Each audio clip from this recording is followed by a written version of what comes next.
naton si Vance, makatao, makadiyos, at makakalikasan. Tagsipil. So, good morning. Mabuhay ang pila. Palakpakan na ito na inyong mabuga-buga na host. Mahal kayo kalalpin na kakatuhan. The ever-famous, kag-well-known event host and organizer, no? Palakpakan na ito si Sir Ronald Gonzalez. Palakpakan na ito. Oh, imagine no. Of course, ang ato yung pinakamaalam ng mabakas na principal sa subong sa Don Joaquin Artus Elementary School, Tapas East, no? Oh, kita mo na, Dr. Glenda Gafati Hebron. Oh, palakpakan nyo. Abang ko, grabe pagsulod ko na kuya host na si Sir Ronald Kagsikuan. Well, today, set aside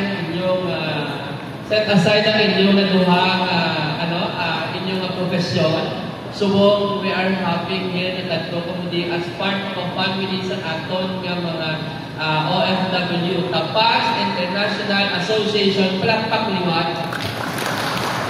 So, salamat din sa pag-represent sa aton ng Municipal Information Officer, Sir Stephen Pelden, on behalf of our beloved Mayor, Honorable Nonong Palumar. Ari siya, taga-Kaburanan sa si Sir Stephen Pelden.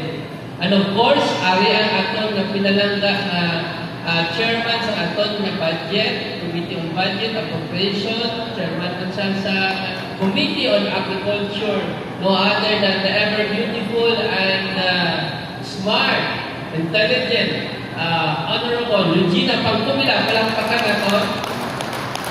Naton nga dilapit man nga bisita halin sa aton nga pinalangga ng Barangay Fundasyon.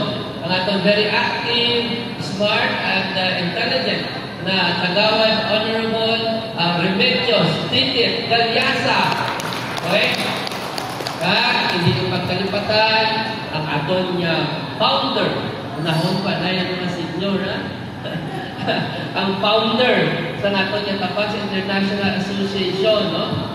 For several years, ari din siya para mag-representa sa inyo, hindi lang sa inyong asosasyon, kundi sa mga OFW sa aton nga banwa. We have Sir Ricarte Martizo Jimeno. Palakpakan na ito. Kaya ang aton subong ang presidente, we have Sir Presidente na ito, Sir Sosimo Saldi Jimeno. Palakpakan na ito. Halin siya sa Japan. God, area yung officer, and at the same time, present with the subong, we have Mr. Danny Figueroa from Riyadh. Kada naton from London. Hindi na doon dito. Tuod na tanang London siya naghalin. We have Pablo Topas, palakpakan naton. Kada naton Vice President for International Affairs, si Ma'am Ninit Sola si Dr. Kapati. Okay, so sinang Ma'am Ninit. Ang aton yung Vice President, din sa local ninyo, we have Ma'am Josephine Encarnacion. Palakpakan na ito. So, abiliwan palakpak. Kaya ako nalipatan pa. So, sa ato ng mga organizations, halin sa Tia Dubai chapter, abil palakpak ang taga Dubai, kaya rin? Dubai. Ang taga Tia Riyadh, of course, we have Tia from Oman. Matapos sila na. Ang Tia from Hong Kong. Tia from Singapore.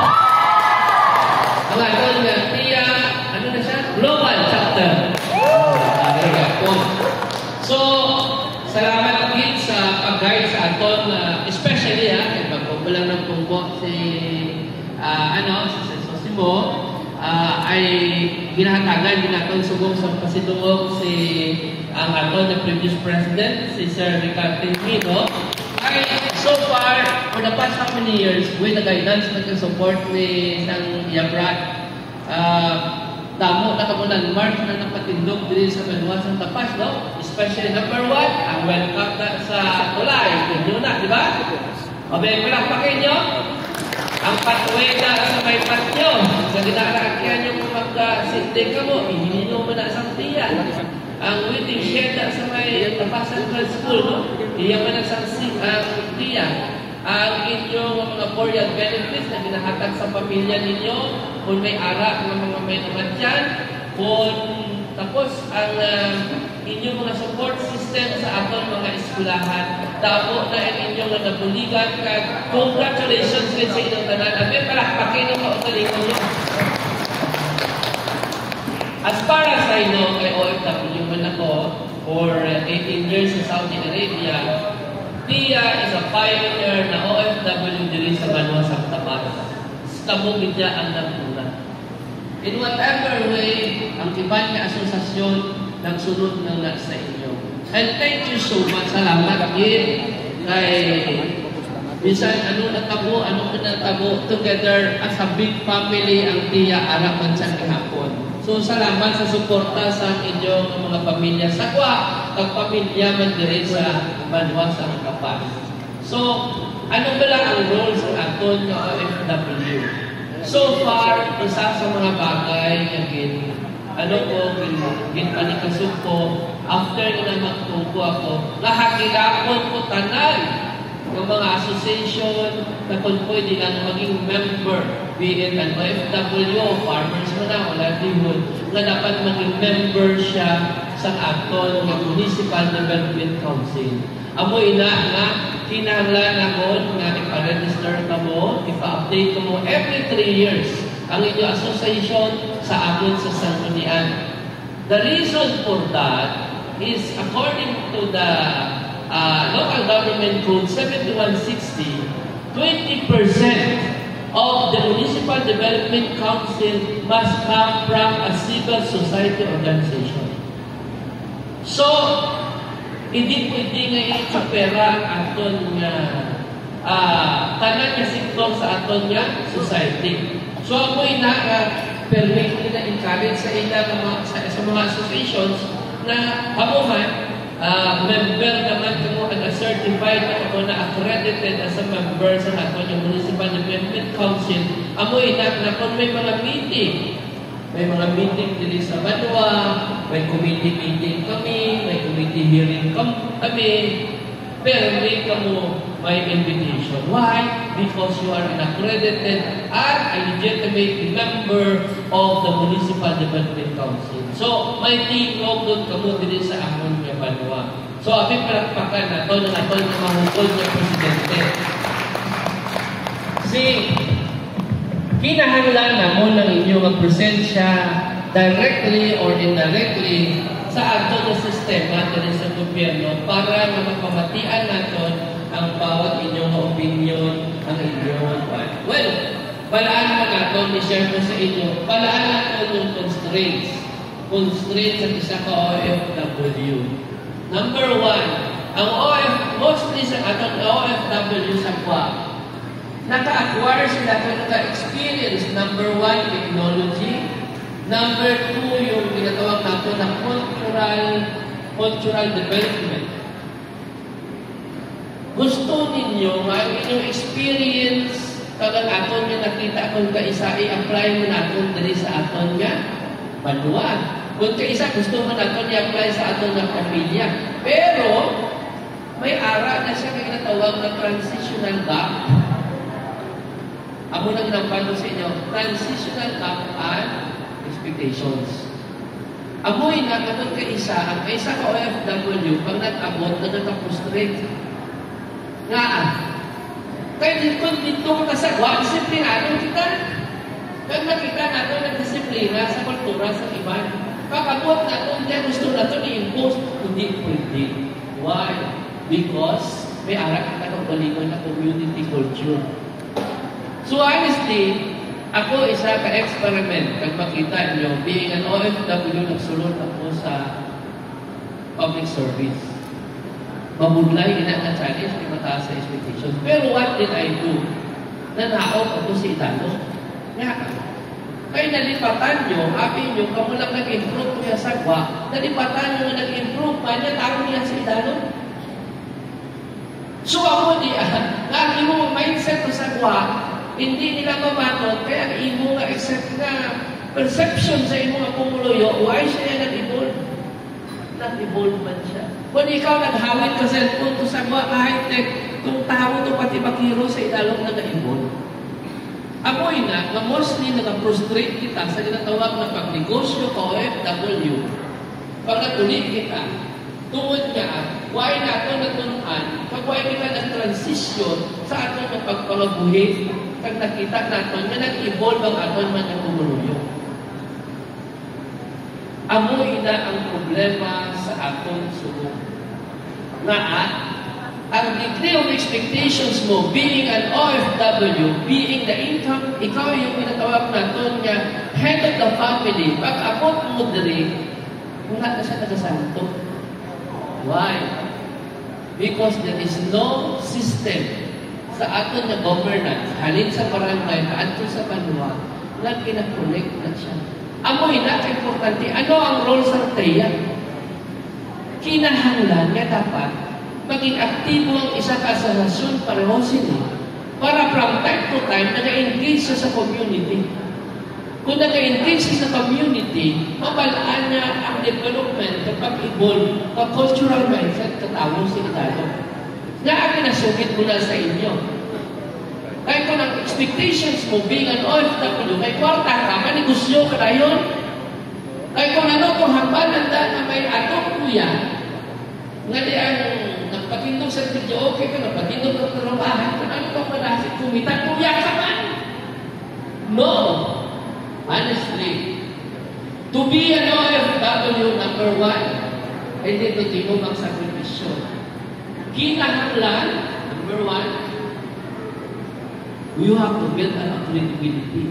Butang kalon, you stick sa isang negosyo na kung sa tiin, tuya lang ikaw anay makilala.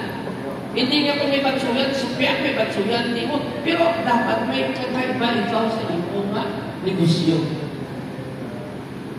That is why most sa ato nyo, OFW, na nag-frustrate yung nag-fail. Why? Because they are focused more on the income. They are more focused sa kung ano yung nako, pero wala sila na-focus sa pag-build up sa ginagawa na sustainable credibility. So kung nakita mo, amo na nasiling ko sa ila na nga ang kinanglan natin yung association such as like this. At the end of the day, hindi tanan ng oras mamalam kita sa guwak. Am I correct? Ay ako kinahambal ko na sa inyo kayo OFW kita. Nasa pilakad lang. Mamalam ka na, hindi ka nakasaka sa inyong galingon may prutas. Sabi, hindi ko pala magkara, senyor, ganun ang pupulit ka. We need the support sa inyong pamilya. Kinahanglan nato ng support sa inyong pamilya. Kinahanglan nato ng support sa community para ma-bridge nato ng gap na nila. I know si Presidente Subong, nakita niya, madamo na sila ng mga technology na kita ka na experience sa iba niyang pusod. Gusto nila i-apply din sa atin ng banwa. But what is the problem? The problem is because may ara kita ginatawag na cultural mindset na gap. So in order to do that, kinahanglan ang bawat association, kinahanglan from time to time he has to engage in the community. Tama ba ko dyan? Kinahanglan mag-engage. So ang inyong association ever since consistent na siya na nag-engage sa community. So ako na gani gina-congratulate ko kamo sa inyong mga pamilya, kag especially sa KWAC, that I always and every time nang ara ako sa mga events, sa eskwelahan, sa barangay, ang ending always ang closing ko, dapat ko, we pray sa aton mga pamilya nga nasa KWAC, nasa inyo, pag pinayli ang ilang katagpuson, kapag una ara na gusto nila nalangot na paukod ninyo. And that today, no? Thank you so much kay sa Ronald at kay Ma'am Glenda.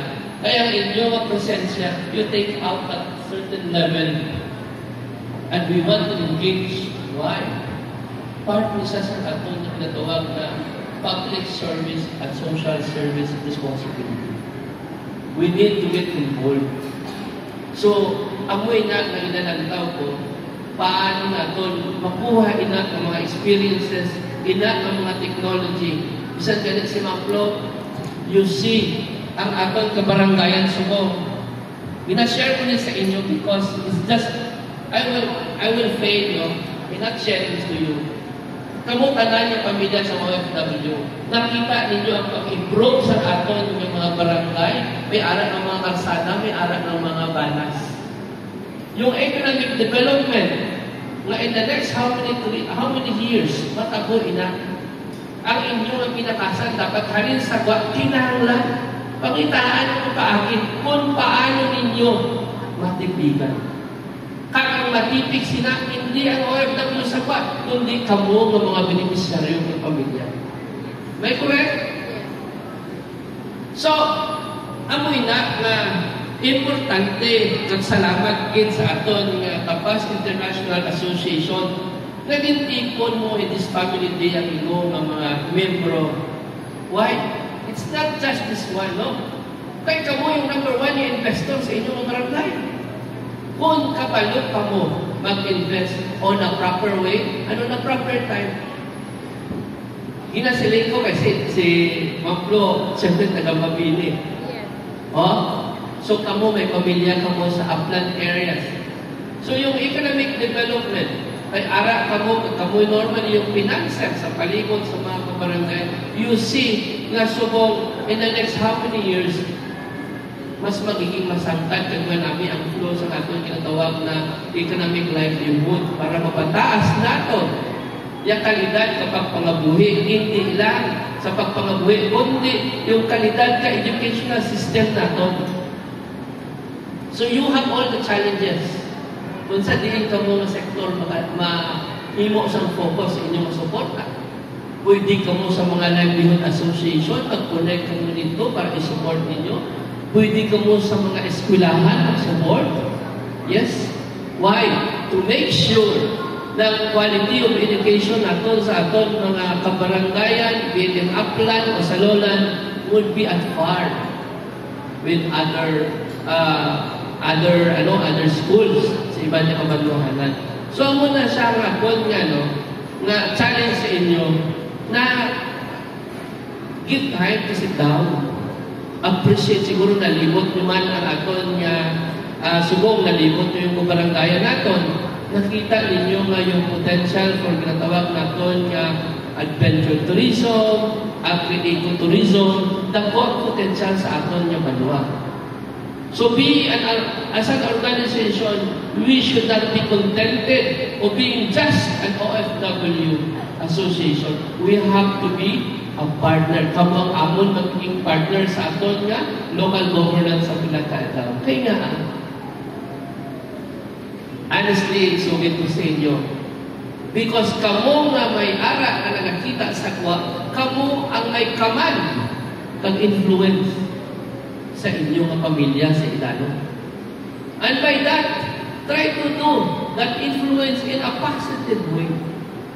Na kinahanglan, being an OFW, ikay nato ng aton mga pamilya, ang aton na ginikanan. Para nga, mapasangkan nato, number 1, yung kalidad sa pagpangabuhi sa aton pamilya.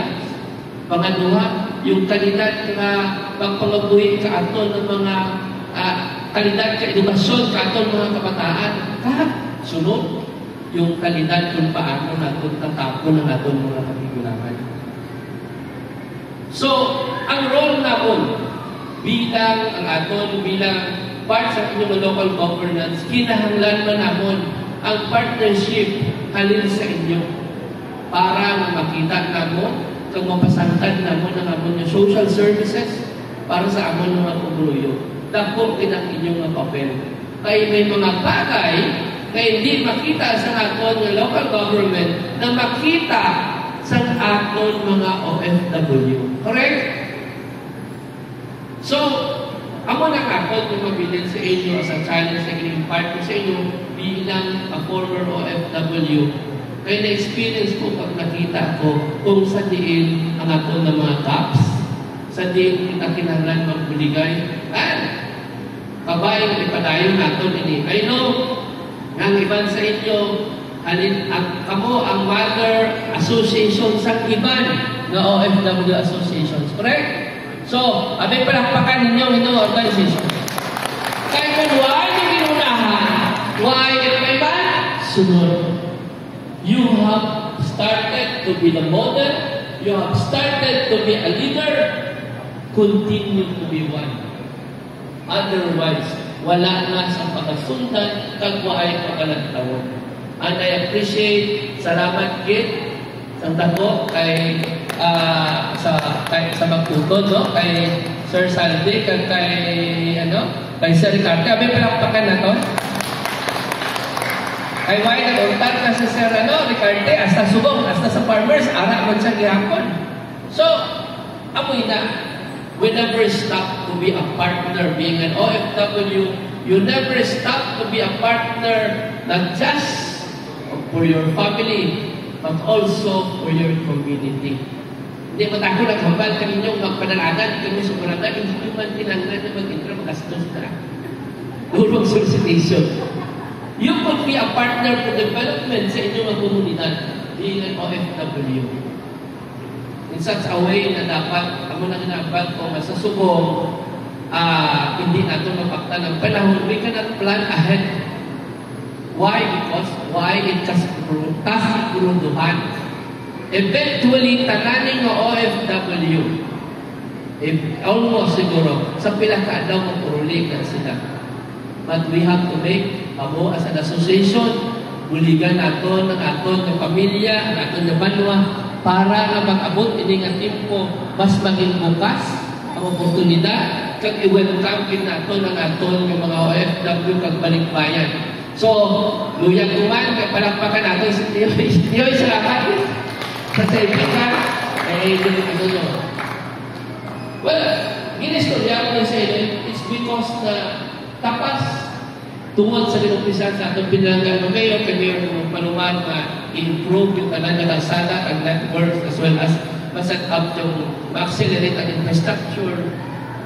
Kamo as an OFW sa pinagkaadaw kita tanan kung ipadayon nato niya kag makita nato ng maayong opportunities siguro hindi tanan ma-enjoy din nato hindi lang sa OFW kundi amo ina ang maayong public service legacy being an OFW association nga ibabili ninyo sa inyong mga kabataan para man sa ato ng mga katigulangan. So, pasensya din sa mahaba ka istorya, pero ginakongratulate din kamo kag saludo din ako sa inyo kag sa inyong mga pamilya na sa ilang pagtinguhan ara ang ilang pagsuport kag handog nga maghatag sa maayo nga masdamlag sa inyong mga pamilya kag sa inyong mga kabataan. So, maayong ada kag kabayan, grasyahan kita sa mahal nga Dios. Madama kita salamat. Alright, thank you very much for sharing your experience and stories. Our beloved Vice Mayor Rebel Song, you are truly one of our inspirations.